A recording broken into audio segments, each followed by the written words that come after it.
Assalamualaikum warahmatullahi wabarakatuh. Apa kabar teman-teman semua?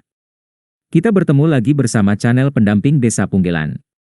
Pada kesempatan kali ini saya akan membagikan materi, panduan rekognisi pembelajaran lampau desa sesuai keputusan Menteri Desa, Pembangunan Daerah Tertinggal dan Transmigrasi Nomor 122 Tahun 2021 tentang panduan rekognisi pembelajaran lampau desa.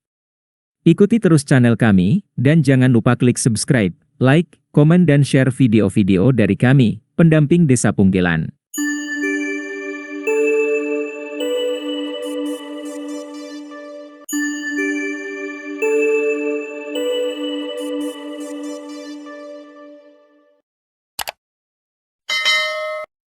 Latar belakang. Merujuk Peraturan Presiden Nomor 85 Tahun 2020, Kementerian Desa, Pembangunan Daerah Tertinggal, dan Transmigrasi memiliki tugas menyelenggarakan urusan pemerintahan di bidang pembangunan desa dan perdesaan, pemberdayaan masyarakat desa, percepatan pembangunan daerah tertinggal, dan transmigrasi. Pelaksanaan tugas dan fungsi tersebut, diantaranya dilaksanakan melalui pengembangan sumber daya manusia desa dan pemberdayaan masyarakat desa. Selanjutnya, Peraturan Menteri Pendidikan, Kebudayaan, Riset, dan Teknologi Nomor 41 Tahun 2021 tentang rekognisi pembelajaran lampau, yang mengatur pengakuan atas capaian pembelajaran seseorang yang diperoleh dari pendidikan formal, non-formal, informal, dan atau pengalaman kerja, sebagai dasar untuk melanjutkan pendidikan formal dan untuk melakukan penyetaraan dengan kualifikasi tertentu.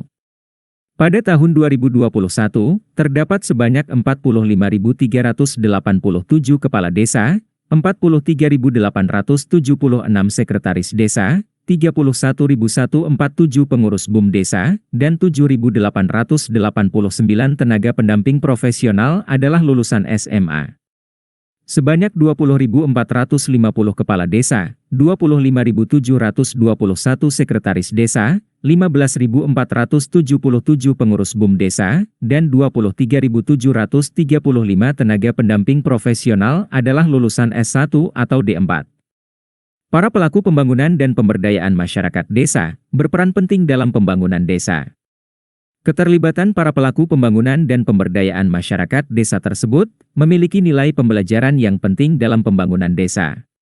Maka, untuk percepatan pencapaian tujuan pembangunan berkelanjutan, serta untuk meningkatkan kualitas sumber daya manusia di desa, perlu dilakukan rekognisi pembelajaran lampau terhadap pengalaman kerja di desa, menjadi kredit mata kuliah untuk menempuh pendidikan lanjut pada jenjang S1 atau D4, S2, dan S3. Rekognisi pembelajaran lampau atau RPL. Rekognisi pembelajaran lampau merupakan pengakuan atas capaian pembelajaran seseorang yang diperoleh dari pendidikan formal, non-formal, informal, dan atau pengalaman kerja, sebagai dasar untuk melanjutkan pendidikan formal dan untuk melakukan penyetaraan dengan kualifikasi tertentu. Rekognisi pembelajaran lampau desa atau RPL desa. Rekognisi pembelajaran lampau desa atau RPL desa merupakan pengakuan atas capaian pembelajaran yang diperoleh kepala desa, perangkat desa, anggota badan permusyawaratan desa, pengelola BUM desa, tenaga pendamping profesional, serta pegiat pemberdayaan masyarakat desa dari pendidikan formal, non-formal, informal, dan atau pengalaman kerja, sebagai dasar untuk melanjutkan pendidikan formal jenjang D4 atau S1, S2, dan S3. Capaian pembelajaran. Capaian pembelajaran merupakan kemampuan yang diperoleh melalui internalisasi pengetahuan, sikap, keterampilan, kompetensi dan akumulasi pengalaman kerja. Perguruan tinggi penyelenggara. Perguruan tinggi penyelenggara merupakan institusi pendidikan tinggi yang termasuk dalam forum perguruan tinggi untuk desa atau Pertides, yang menyelenggarakan RPL desa. Penyandang dana. Penyandang dana merupakan pihak pemberi beasiswa, meliputi pemerintah, pemerintah daerah provinsi, pemerintah daerah kabupaten atau kota, badan usaha milik negara, badan usaha swasta, lembaga filantropi, dan pihak-pihak lainnya yang berkomitmen dalam peningkatan sumber daya manusia desa. Tujuan RPL desa. Tujuan RPL desa yaitu memberikan kesempatan bagi kepala desa, perangkat desa, anggota badan permusyawaratan desa, pengelola BUM desa, tenaga pendamping profesional, serta pegiat pemberdayaan masyarakat desa, untuk menempuh pendidikan tinggi melalui RPL desa. Prinsip RPL desa. 1. Legalitas. Perguruan tinggi sebagai penyelenggara RPL desa harus memiliki legalitas sebagai penyelenggara pendidikan tinggi, sesuai ketentuan peraturan perundang-undangan. Peserta RPL desa harus dapat membuktikan pengalaman kerja atau kontribusi pada pembangunan desa dan pemberdayaan masyarakat desa. 2. Aksesibilitas. Setiap individu kepala desa, perangkat desa, anggota Badan Permusyawaratan Desa, pengelola BUM desa, tenaga pendamping profesional, serta pegiat pemberdayaan masyarakat desa, memiliki kesamaan kesempatan untuk menempuh pendidikan tinggi melalui RPL desa. 3. Kesetaraan pengakuan atau ekuivalen.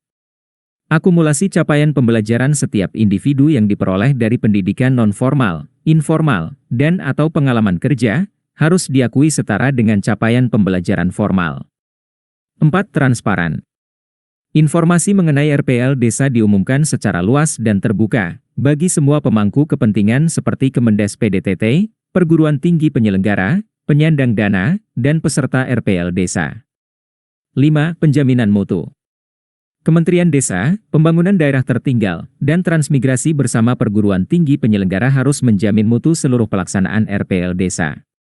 Tahapan beasiswa RPL desa.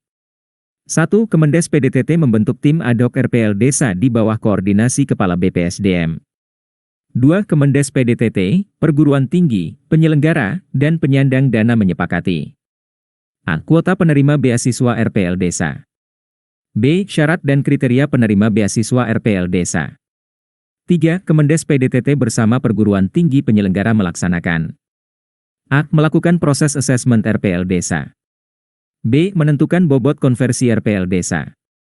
C. Menyusun pedoman seleksi penerima beasiswa RPL desa.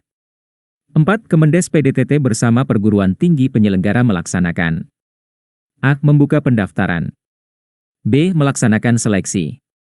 C. Menyampaikan daftar peserta lolos seleksi kepada penyandang dana. 5. Kemendes PDTT bersama perguruan tinggi penyelenggara menetapkan dan mengumumkan calon penerima beasiswa berdasarkan rekomendasi penyandang dana. 6. Calon penerima beasiswa menandatangani kontrak komitmen atau kesediaan pengabdian ke desa minimal 2 kali masa beasiswa. 7. Kemendesa PDTT menyelenggarakan pembekalan.